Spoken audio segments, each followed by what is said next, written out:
Então vamos continuar, nós já estamos nos nossos momentos finais e nós vamos ver agora, de fato, o hino a Filipenses, que está o hino a Cristo, que está na carta de Paulo aos Filipenses, no capítulo 2. Então tentei colocar aqui tal qual está a Bíblia de Jerusalém, para vocês poderem acompanhar. Está alto, né? Começa assim: tende em vós o mesmo sentimento de Cristo. Depois de tudo aquilo que a gente ouviu aqui no início, né, sobre o que era importante para os filipenses, Paulo, antes de mostrar essa poesia, esse cântico, na realidade era um cântico, era uma poesia musicada, então ele faz um apelo, antes propriamente de começar. O apelo é que os filipenses tenham o mesmo sentimento de Cristo. E ele começa assim: ele tinha a condição divina, Cristo. Algumas Bíblias dizem que ele era em forma de Deus, etc. O que seria esse ele tinha condição divina? Quer dizer que ele tinha prerrogativas divinas, ele tinha privilégios divinos, ele tinha honras divinas. Por mais honrados que os filipenses possam ser, eles não tinham honra divina, eles tinham honras humanas. Cristo tinha honra divina, tinha privilégio divino, tinha atributos divinos. E ele diz, ele tinha condição divina, ele tinha prerrogativas divinas. Agora, qual foi a atitude dele? Vem a seguir: mas não considerou o ser igual a Deus. Quer dizer que ele não considerou, a palavra certa não é difícil de traduzir, que não é considerar, mas eu vou ler o restante do verso só para a gente entender. Tem assim: ele não considerou ser igual a Deus como algo a que se apegar ciosamente. O que será que quer dizer isso? Ele diz: ele tinha prerrogativas divinas, mas ele não se apegou a essas prerrogativas divinas como acontece com uma presa. O que faz o animal? O animal, quando ele caça, ele tem ali a sua presa, aquele alimento não é? Que ele dominou, e não tem ninguém que tire isso, que tire uma presa do animal. Não tem. Um dia nós tivemos um problema porque lá em casa tem cachorro. Nossos cachorros são muito chiques, um chama Apolo, né? O outro chama Roboão, né? E tem os nomes assim bíblicos, poderosos, para que eles se sintam valentes, para ver se eles botam o bandido para correr. Ele faz o medo do bandido para o bandido não entrar em casa. Nossos irmãozinhos que vivem ali ao redor. Então tem os cachorros. E até um dia eu estava um pouco atrasada para voltar para casa, que dou aula à noite. Teve uma comemoraçãozinha lá de aniversário de um dos colegas professores. Eu disse: gente, eu tenho que voltar logo por causa do Apolo. Então a pessoa que tinha ficado de me deixar disse assim: o Apolo é o traficante. Eu disse: não, é o cachorro, ele não gosta de mim, eu tenho medo de cachorro. Então veja, por que eu estou contando isso? Porque um dia tinha um pobre de um gato lá no nosso jardim, na hora que soltaram os cachorros. E vou dizer, até as irmãs que são mais amigas dos cachorros, que cuidam deles, que dá comida para eles e tudo mais, fez tudo para salvar esse gato, mas não teve jeito. Por quê? Porque o cachorro, ele agiu como uma fera que caça, o gato era a presa dele, e não tinha no mundo que fizesse eles impedisse de tê-lo como presa. Então, para quem é acostumado numa terra chique como é Filipos, tem o esporte de caçar e usa os cachorros para caçar, que é um esporte chiquérrimo, culto. Então sabe muito bem o que é um animal considerar outro como presa. Então ele está dizendo assim: Cristo tinha privilégios divinos, prerrogativas divinas, mas ele não considerou, não se apegou a isso, não se aferrou a isso como se isso fosse uma presa que ninguém solta. Que era essa atitude que ele via nos filipenses quando os filipenses falavam dos seus títulos, das suas honras, das suas famílias, dos seus dotes, todos os privilégios que tinham. Então ele disse isso, né? Cristo tinha o maior de todos os privilégios, o maior de todas as honras, mas ele não se apegou a isso como se isso fosse uma coisa que ele não pudesse largar jamais, né? E vem o seguinte, que diz: mas esvaziou a si mesmo. O que seria esse esvaziamento, né? Quer dizer que ele não usou disso quando estava aqui no nosso meio. Será que Cristo deixou de ser quem ele era quando esteve andando nos caminhos da Galileia? Será que ele deixou de ser poderoso? Será que ele deixou dessas prerrogativas divinas? Não. Só que ele nunca usou isso em favor de si. Então eu acho interessante que o Bento XVI escreveu um livro, Jesus de Nazaré, escreveu o 1 e o 2, não é? E o volume 1 do livro Jesus de Nazaré pergunta assim: qual é a diferença entre Jesus se negar a transformar pedras em pães lá no deserto e fazer a multiplicação dos pães? Aí a gente diz assim: é porque uma era pedra, ele ia transformar em pão, outra já era pão que ele ia só multiplicar. Não, Bento XVI diz: isso não é diferença, não é diferença. A diferença é transformar a pedra em pão, é para ele não passar fome, não viver a experiência de passar fome, é usar o poder para si mesmo, como um privilégio para si.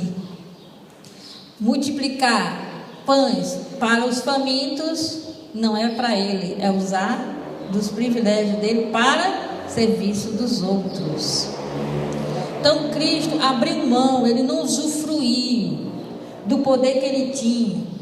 Ele mesmo disse para Pôncio Pilatos: olha, você só está me julgando porque eu estou permitindo. Porque se eu quisesse, eu teria milhares de anjos aqui para impedir isso. Você só está me julgando porque eu estou deixando, não é? Porque eu abri mão dos meus privilégios, das minhas prerrogativas, para poder estar no nosso meio, para fazer uma experiência como a gente fez. E ele diz: ele esvaziou a si mesmo e assumiu a condição de servo, tomado à semelhança humana.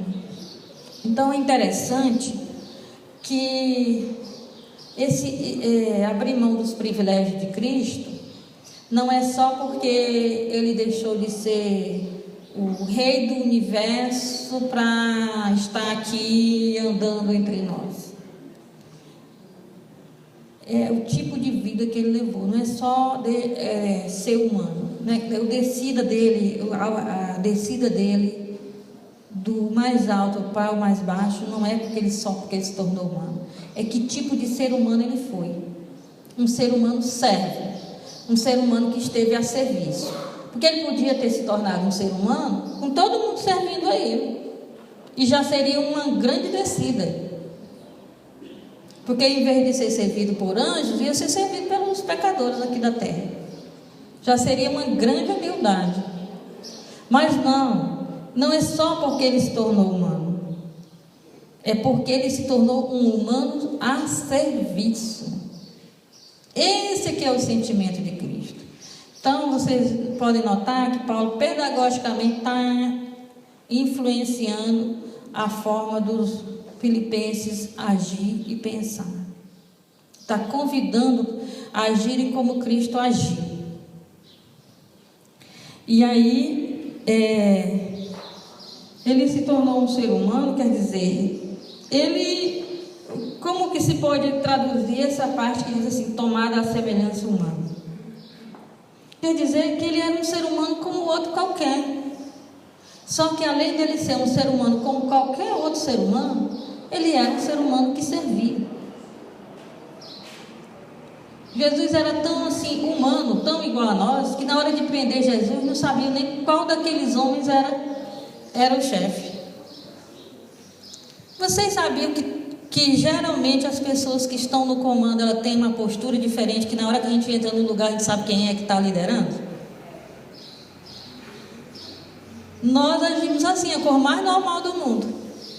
Na hora que nós entramos num lugar, geralmente a gente sabe quem é que está liderando ali, quem é o líder daquele lugar. Agora tem uma coisa, quando foram prender Jesus, não sabiam qual daqueles 13 homens, daqueles 12, porque Judas estava com eles, qual daqueles 12 homens era o chefe, era o mestre. Judas teve que combinar um sinal. O discípulo sempre beijava o mestre, ninguém ia se assustar com Judas chegando e beijando o mestre, cumprimentava beijando o mestre. Que era tão igual, sem nenhuma postura de superioridade, que não dava para os soldados saber quem ele era. É isso que quer dizer tomada à semelhança humana, ou em forma humana. Ele era um ser humano como outro qualquer, só que além de ser um ser humano como outro qualquer, se perder no anonimato, na multidão, que Jesus tranquilamente se misturava com a multidão, quando queriam prendê-lo e ninguém sabia quem era ele. Ele tinha uma postura simples, humilde, mas além disso, de ser um ser humano como outro qualquer no meio da multidão, ele servia. Ele estava sempre a serviço. Se fossem confundi-lo com alguém, não o confundiriam com o líder, confundiriam com o escravo. Pelas posturas dele, se observasse um pouco, diriam, que tem no meio dele tem um escravo. Então continua o hino. E achado em figura de homem, humilhou-se e foi obediente até a morte, e morte de cruz. Foi a vida inteira, foi até a morte, foi o tempo todo. E a morte dele não foi uma morte normal, morrer, ficou velho, viveu, até onde não conseguiu mais e morreu. Não foi essa a morte dele. A morte dele foi sobre a morte mais vergonhosa, com a maior tortura, mas mesmo assim ele permaneceu na atitude de servo até o final. E agora vai começar, até aí foi a descida, agora vai começar a subida. O hino vai começar uma segunda fase, que é a subida. Por isso Deus o sobreexaltou grandemente e o agraciou com o nome que está sobre todo nome. Qual é o nome? A gente estava falando aqui das famílias. Eu sou da família de não sei quem, né? Então, Jesus foi agraciado com o nome Filho de Deus. O nome, aí quer dizer o nome que ninguém pronuncia, que os judeus não pronunciavam. E quando uma pessoa recebia um título na antiguidade, recebia um nome. Então, o imperador Nero, ele não tinha um título importante, porque ele era filho adotivo do imperador Cláudio. O imperador Cláudio adotou o Nero. E quando Cláudio morreu, Nero foi assumir o Império Romano. E Nero ficou numa situação constrangedora, porque ele era filho adotivo, então ele não tinha um título assim de ter nome, filho de fulano, não é? Se fosse dar o nome do pai verdadeiro, não teria honra nenhuma. Então Nero pediu ao Senado romano que decretasse que o imperador morto Cláudio, pai adotivo dele, era uma divindade. E o Império Romano, o Senado Romano, declarou que Cláudio era um deus. E aí Nero assumiu o nome, Nero, filho de Deus. Então, quando a gente diz que Jesus é filho de Deus, não está dizendo um título, é uma forma de dizer quem ele é. Aqui diz que ele recebeu um nome que está acima de todo nome. Quer dizer que Deus elevou o Cristo a uma condição mais alta do que a que ele tinha antes. Será? Pode isso. O hino diz. Quando a gente pensa, a gente fala na ascensão de Cristo, a gente pensa que ele entrou numa nuvenzinha, subiu na nuvem e saiu flutuando. A ascensão de Cristo quer dizer uma elevação na dignidade deles, não, dele em relação a nós, somos nós. Então o nome que está acima de todo nome, que está sobre todo nome, para quem é isso? É para ele? Vai mudar algo essencial em Cristo? Não, vai mudar no nosso relacionamento com ele. Quer dizer que de agora por diante, esse nome, ou seja, esse título, essa função que Deus lhe dá, é para que ao nome de Jesus se dobre todo o joelho dos seres celestes, dos terrestres e dos que vivem sobre a terra. Ou seja, esse título que Jesus recebe depois da ascensão dele, ou com a ascensão dele, em relação a nós, quer dizer que todos os seres devem dobrar o joelho para ele, que é reconhecer a autoridade dele, que ele é o responsável por todas as pessoas que estão na dimensão celeste e na outra dimensão mais baixa. Tem que reconhecer que ele é a autoridade máxima para nós. Então vocês estão vendo que o hino trata do que é a descida do Cristo ao mais baixo, que é a condição de servo, e depois uma elevação dele à condição de autoridade máxima para todos. Ele se torna o rei do universo. Que é uma festa que a gente celebra na Igreja Católica, Cristo Rei. Tá? Tudo isso não é para a glória de Cristo, não. É para a glória de Deus Pai. Toda língua confessa: Jesus Cristo é o Senhor. Quer dizer que quando a gente se submete ao exemplo de Jesus, ao senhorio de Jesus, à autoridade de Jesus, quem é glorificado é o Pai, porque essa é a vontade do Pai. E quando isso acontece, nós estamos obedecendo a Deus Pai. É decisão dele. Dizer que Jesus é o Senhor não pode ser só da boca para fora. Dizer que Jesus é o Senhor é fazer a vontade de Jesus, é seguir o exemplo de Jesus. Por isso que ele começa: sigam os pensamentos, tenham os mesmos pensamentos de Cristo. Então, o que está acontecendo? Paulo está convidando os filipenses, que dão muito valor a títulos, a honras, a prerrogativas, a privilégios, a direitos, a terem uma atitude que é de Cristo, que tinha muito mais privilégio, muito mais honra, muito mais prerrogativas, e abriu mão de tudo isso e se tornou servo e serviu, esteve a serviço. Paulo também se achava antes muito vaidoso de seus títulos, de suas prerrogativas, de seus privilégios. Mas isso só o levou para longe de Cristo. Quando ele encontrou com Cristo, ele viu que nada disso tinha valor. Então, esse mais objetivo dessa formação aqui é porque o professor, vocês são professores, eu também, nós somos formadores de opinião.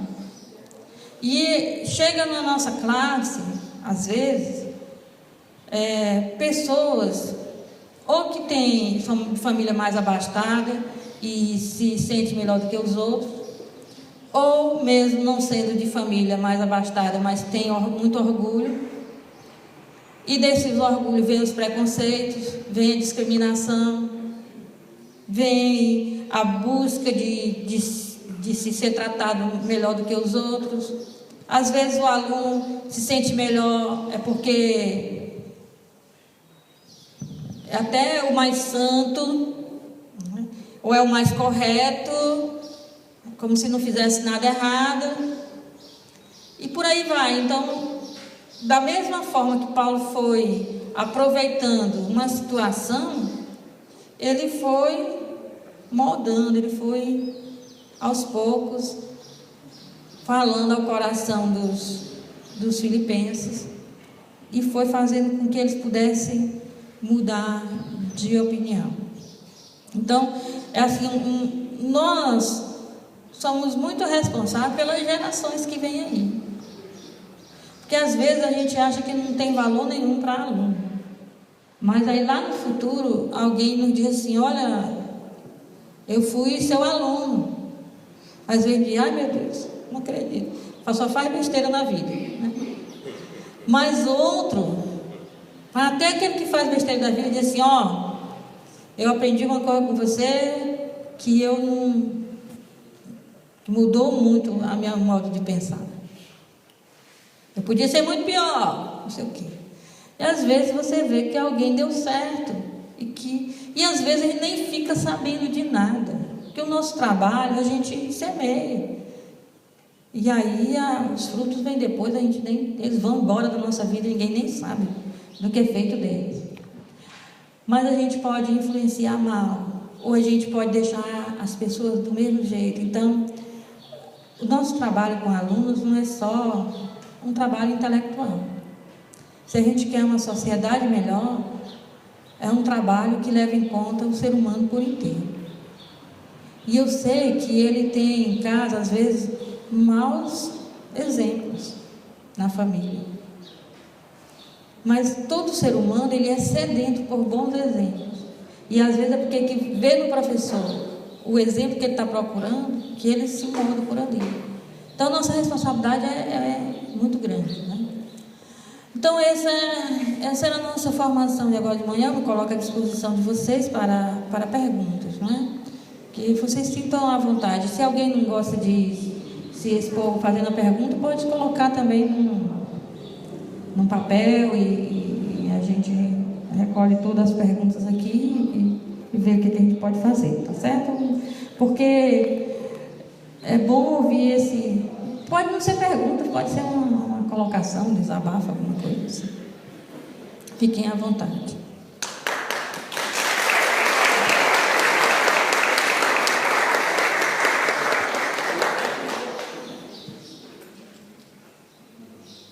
Se não tiver, é melhor para mim. Mas se tiver, estamos aqui para aprender. Diga. Essa palestra, ela tem que justificar o tema da campanha da paternidade este ano, ou preparar para se um pouco docente para o projeto escolar em relação à Tem as duas coisas. Está perguntando se é a respeito da campanha da fraternidade ou a situação aqui mesmo escolar. A campanha da fraternidade, cada ano, durante a quaresma, visa chamar a atenção da sociedade para uma coisa que é urgente, um problema social. Essa campanha da fraternidade, ela é muito mais do que chamar a atenção da sociedade e dos cristãos, que, né, chamar a atenção. O cristão, ele está dentro da sociedade, é o modo como ele, se a sociedade é corrupta, em parte tem a ver com o cristão também. Porque o cristão também entra nas pequenas corrupções, porque o cristão também fica tranquilão na dele, que não faz mudança. Então, quando tem a campanha da fraternidade, é para nos 40 dias a gente pensar e se conscientizar sobre um problema social que é grave. Tá? Cada ano é isso. E essa campanha é diferente, porque ela tem o objetivo de chamar mais atenção dos cristãos do que da sociedade. Porque assim, eu vim para servir, é a igreja e sociedade. Então nós temos aí uma igreja católica que durante centenas de anos se colocou acima dos outros e quis ser servida. E nós temos um Papa que tem 2 anos agora, exatamente nesse dia, né? 2 anos de pontificado, que é um Papa que serve e está na contramão da igreja que não serve. E que é criticado pelos próprios católicos, aplaudido pelo que não é católico, e criticado. Tem gente que quer matar o Papa.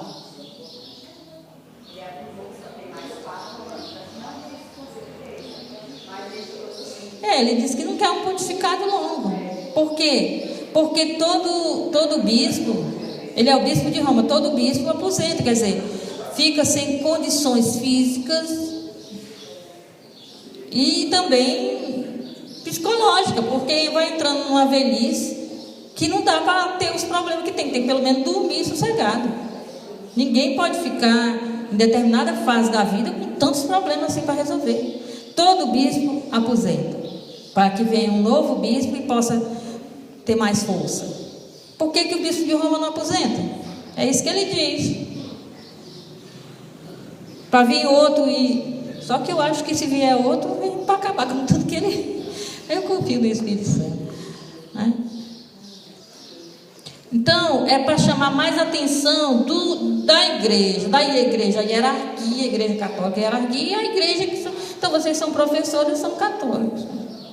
Então, tem a ver com a campanha da fraternidade, tem a ver com o nosso exercício da pedagogia, da nossa profissão de ser professor, a minha e de vocês. É por isso que estamos todos aqui, tem a ver com essas duas coisas.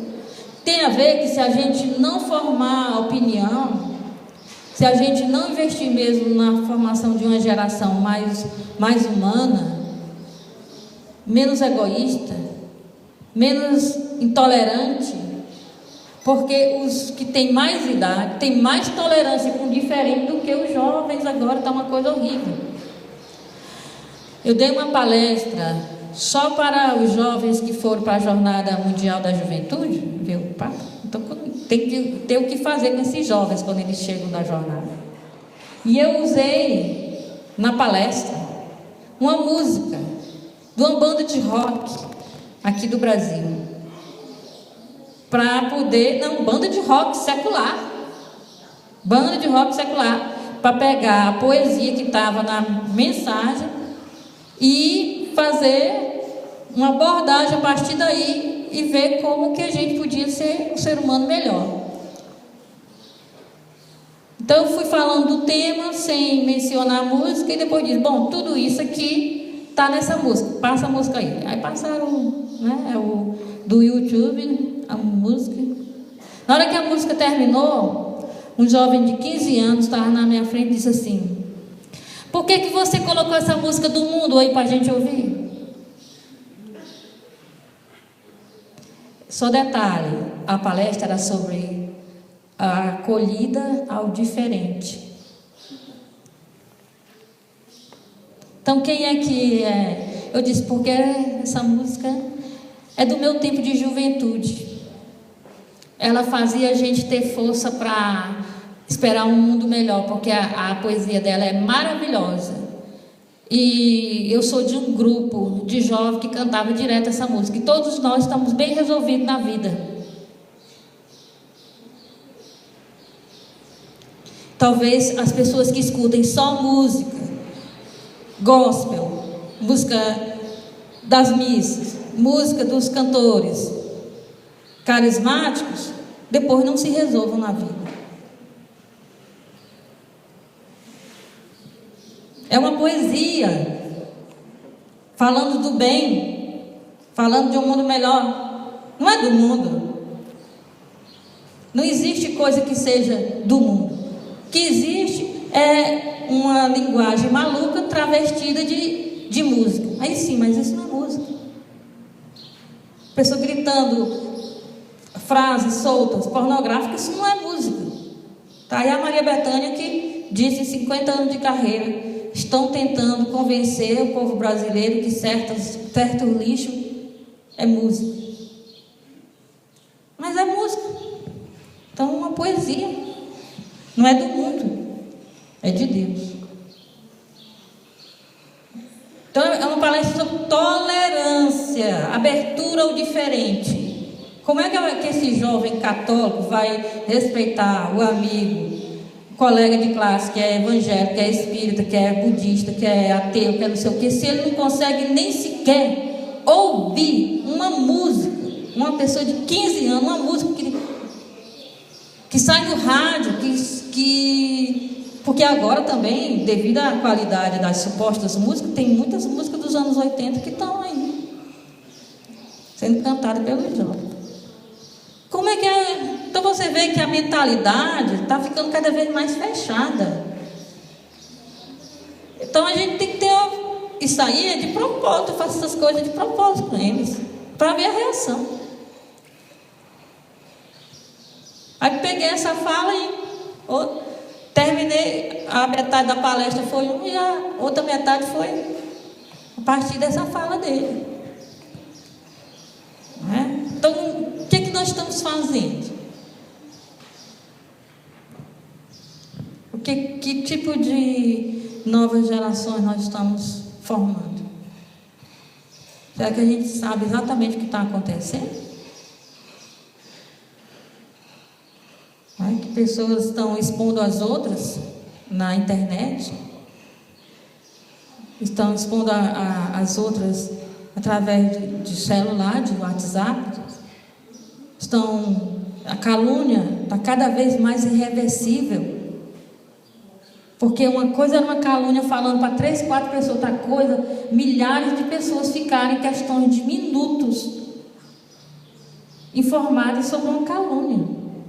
Uma coisa é a pessoa ficar envergonhada porque 3, 4 sabem de alguma coisa dela. Outra coisa é saber que aquilo que há em vergonha é exposto agora sem controle, sem fim mais, porque enquanto tiverem vão compartilhando. Por favor.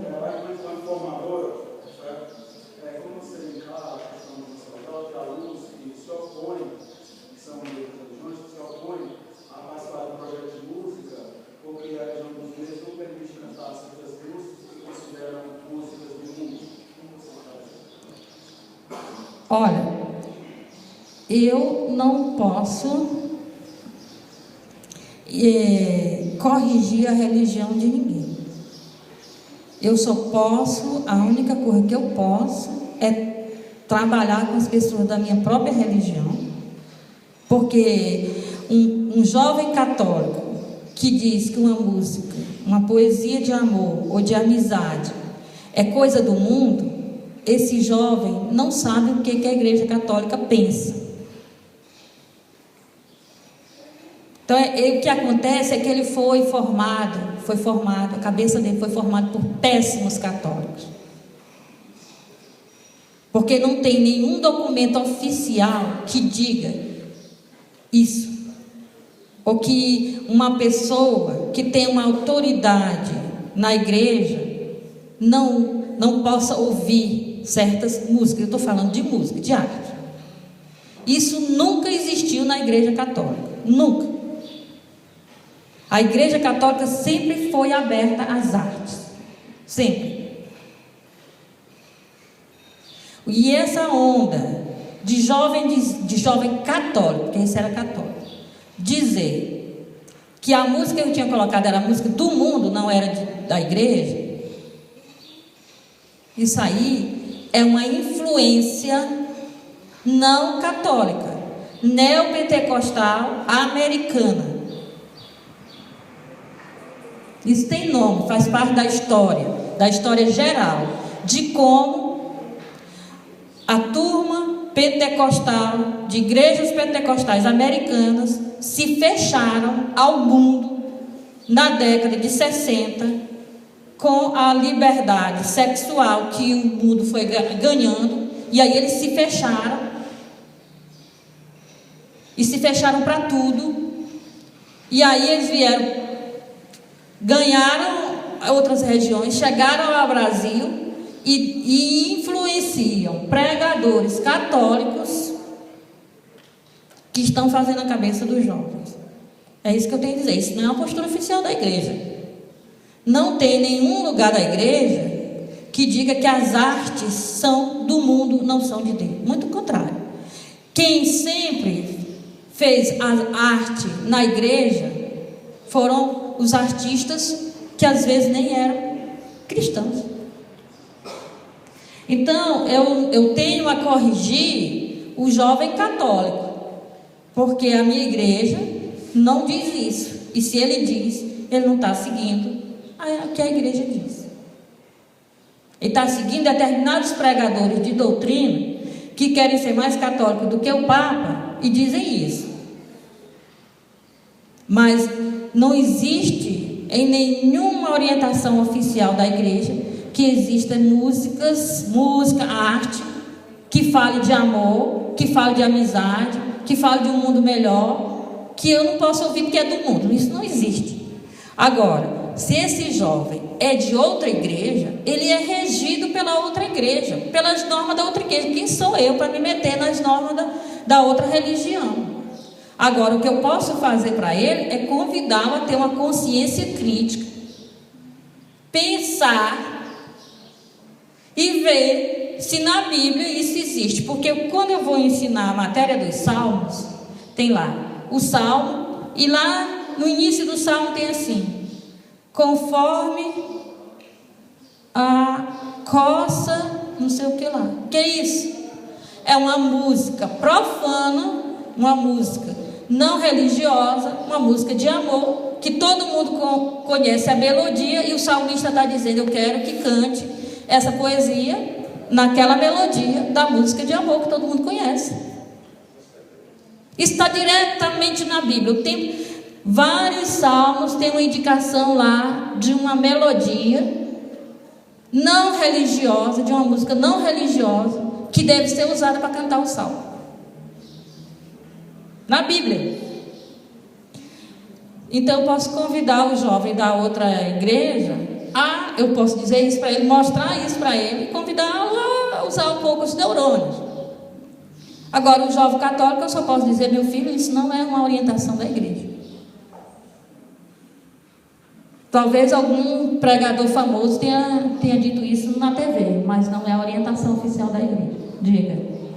Irmã, eu sou evangélico, como alguns sabem aqui, e na minha igreja, quando o pastor falou sobre isso que você está falando, sobre certas músicas, né, que a gente não poderia ouvir, eu levantei meu braço e falei: olha, o que você está falando aí é falso moralismo.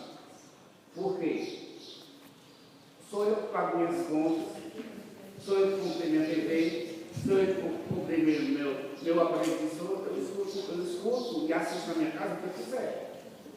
Então, se você está falando isso pela questão do pecado, sou eu que vou estar na frente de Jesus. Então, ele sabe se eu estou pecando ou não, ouvindo essas músicas. Como você falou, muitas músicas falam, tem o quê? Uma poesia muito bonita. Eu não sei em que uma música popular brasileira, ou mesmo uma música dessas bandas dos anos 80 que estavam saindo da ditadura e pensando num Brasil mais democrático, mais livre, possa me fazer pecar. E tem mais, isso também não é uma postura da reforma. É uma coisa que está contra a história, porque a reforma nunca disse essas coisas. eu já falei, isso tem um fator histórico, é o neopentecostalismo vindo dos Estados Unidos.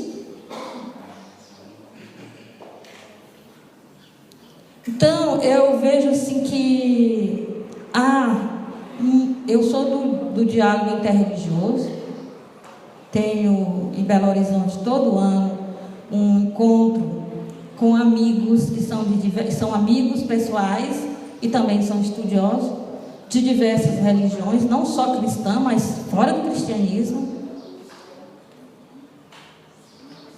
Eu já trabalhei em instituição de judeus messiânicos, escola de judeus messiânicos, falando sobre judaísmo. Eu recentemente, está lá no Facebook, semana atrasada, eu fui dar uma palestra na Igreja Betesda, que várias vezes já ministrei curso bíblico na Igreja Betesda. E vejo que quando a igreja evangélica ela é consciente, ela é tolerante. Quando as pessoas são educadas a pensar, não tem esse moralismo hipócrita. Porque as pessoas podem dizer assim, você é aberta, que você é uma freira e vai falar no culto de domingo, 6 horas do domingo, 6 horas da noite, numa igreja evangélica lotada. E eu digo, aberta são aquelas mais de 100 pessoas que me escutaram. Abertas são elas, porque eu estou invadindo o espaço delas. E por que elas fazem isso? Porque os seus pastores as orientaram a pensar. E elas podem me ouvir e discernir o que elas podem ficar ou não ficar. Ele me entrega o microfone, as ovelhas lá, e vão me ouvir. Tem neurônio, vão pensar, vão ficar com o que é bom e vão analisar cada coisa. E essas coisas eu não vejo muito na Igreja Católica, fazendo autocrítica.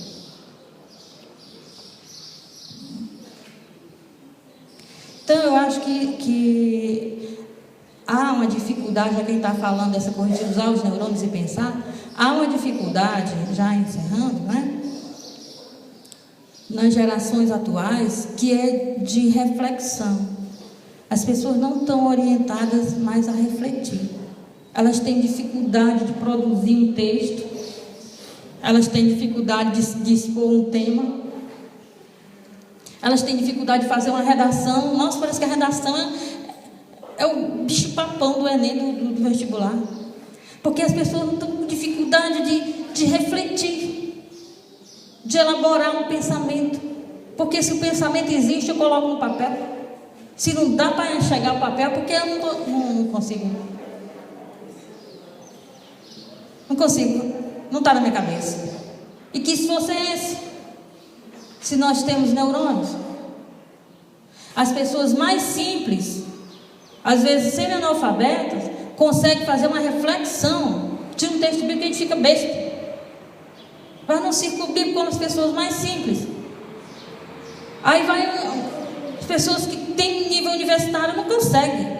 Então há essa mente tapada, essa coisa quadrada, essas viseiras, essa intolerância é falta de reflexão, de pensar, que as pessoas. Então eu acho que não tenho fórmula mágica para como lidar com aluno, porque eu tenho a mesma dificuldade que vocês. O fato de estar trabalhando com alunos universitários não faz tanta diferença assim. Eu pego alunos que já vêm de um curso universitário e ele não consegue colocar no papel uma explicação de 3 frases. E eu pergunto, como foi que você fez monografia? Como foi que você conseguiu fazer uma monografia no outro curso que você tem? Como você fez um TCC no curso anterior? Então, mas a gente pode, é cansativo, mas a gente pode tentar insistir de que a pessoa pense, fazer as pessoas pensarem. E tem mais uma coisa frustrante. Eu entrego 3 frases, 4, e digo, olha, façam equipes aí, conversem sobre essa frase, e depois vocês dizem aqui na sala de aula. Universitários, eles voltam e dizem assim, o que é que você quer que a gente diga? O que é que você quer que a gente diga? Eu digo, eu não quero que você diga nada, eu quero que você pense. Depois que você pensar, você pode dizer o que pensou. Mas é uma dificuldade tão grande para pensar que dá pena. E isso não é questão de QI. Não tem nada a ver com o QI. Tem a ver com a falta de prática de engolir tudo que se joga na mídia, acostumado a engolir e não pensar sobre nada, não refletir, não separar as coisas, não saber discernir. Acho que está bom, senão nós vamos ficar muito cansados. Obrigada por tudo, gente.